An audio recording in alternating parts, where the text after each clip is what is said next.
Hello दोस्तों, Radhe Radhe, good morning. कैसे हैं आप लोग? आई होप आप सभी बहुत अच्छे होंगे और अपनी पढ़ाई भी अच्छे से कर रहे होंगे। तो डियर फ्रेंड्स, आज का जो हमारा टारगेट है वो डे है 12वां। ऐसे ही जो हमारा टारगेट है वो 60 दिनों तक हम लेकर के चलेंगे। हम पूरी कोशिश करेंगे कि एग्जाम आने से पहले हम इन 60 दिनों में अपनी पूरी सिलेबस कंप्लीट कर लें और ज़्यादा से ज़्यादा क्वेश्चंस को भी प्रैक्टिस कर लें। और फ्रेंड्स, आप सबके बहुत ज़्यादा क्वेश्चंस आ रहे थे कि जीके और जीएस हमें कहाँ से पढ़ना चाहिए और मैं कहाँ से पढ़ती हूँ। तो मेरे पास ये है बुक लूसेंट की। मैं लूसेंट से ही पढ़ती हूँ, जीके और जीएस दोनों इसमें दिया हुआ है, तो मैं इसी से पढ़ती हूँ। और मेरे पास एक बुक है यूथ कंपटीशन की, 2024 की बुक है ये। तो इसमें एनटीपीसी और ग्रुप डी के सारे क्वेश्चंस दिए हुए हैं जो भी रेलवे में क्वेश्चंस आए हैं। तो मैं इस बुक से यूआईक्यू लगाती हूँ। और मेरे पास जो ये लूसेंट की बुक है, इससे मैं क्या करती हूँ, पढ़ती हूँ।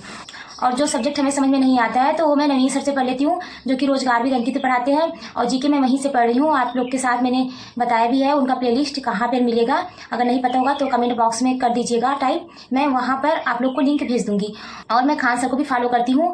जैसे मुझे जियोग्राफी पढ़ना है या फिर इकोनॉमिक्स पढ़ना है तो मैं खान सर से ही पढ़ती हूँ, क्योंकि वो भी बहुत अच्छा पढ़ाते हैं। तो ऐसे जीके और जीएस के लिए मैं दो टीचर को फॉलो करती हूँ, खान सर को और नवीन सर को। कॉम्पिटेटिव एग्जाम के लिए मुझे दोनों टीचर सही लगते हैं, बेस्ट लगते हैं। अदरवाइज अगर आप किसी भी टीचर से पढ़ रहे हैं तो आप वहाँ से भी पढ़ सकते हैं। ये टीचर अच्छा ही पढ़ाते हैं अपने अकॉर्डिंग, बट हमें क्या है कि जिस टीचर से समझ में आ जाता है वही हमारे लिए बेस्ट हो जाते हैं। तो अपनी अपनी जगह सारे टीचर ही बेस्ट हैं। और आप लोगों के क्वेश्चन आ रहे थे कि हमें जीके और जीएस याद नहीं हो रहे हैं तो हम कैसे याद करें। तो जीके और जीएस याद करने के लिए सबसे ज़्यादा जरूरी है डिस्कशन। अगर हम जितना ज़्यादा एक दूसरे के साथ डिस्कशन करते हैं उतना ही ज़्यादा हमारे लिए सही होगा। बट जरूरी नहीं होता है कि हमारे पास 2-3 लोग रहे ही, क्योंकि ऐसा हमारे साथ भी नहीं होता है कि हमारे पास 2-3 लोग रहे जिनके साथ मैं डिस्कस कर पाऊँ। तो मैं क्या करती हूँ, बोल बोल के पढ़ती हूँ। और ऐसा पढ़ती हूँ जैसे कि मैं किसी को पढ़ा रही हूँ। तो हमें क्या करना है, ऐसे ही पढ़ना है। और नहीं तो हमें लिख लिख के याद करना है। तो मैं दो चीज़ों को फॉलो करती हूँ जीके और जीएस को याद करने के लिए। लिख लिख के भी पढ़ती हूँ और उसके साथ साथ बोल बोल के पढ़ती हूँ। ऐसे पढ़ती हूँ जैसे किसी को पढ़ा रही हूँ। तो फ्रेंड्स, ऐसे ही मैं जीके और जीएस याद करती हूँ। तो डियर फ्रेंड्स, ये हो गई जीके और जीएस की बात। और अभी हम देख लेते हैं अपना टारगेट। और फ्रेंड्स, आज का जो हमारा टारगेट है, मैथ में हमें सिंपल इंटरेस्ट साधारण ब्याज से 50 क्वेश्चंस लगानी है। और आज हमारा कुल मिला के 150 क्वेश्चंस हो जाएगा। फिर कल से हम अपना कंपाउंड इंटरेस्ट के क्वेश्चंस को स्टार्ट करेंगे। और इसके साथ ही हमें टेबल याद करनी है, क्यूब याद करनी है और स्क्वायर रूट भी याद करनी है।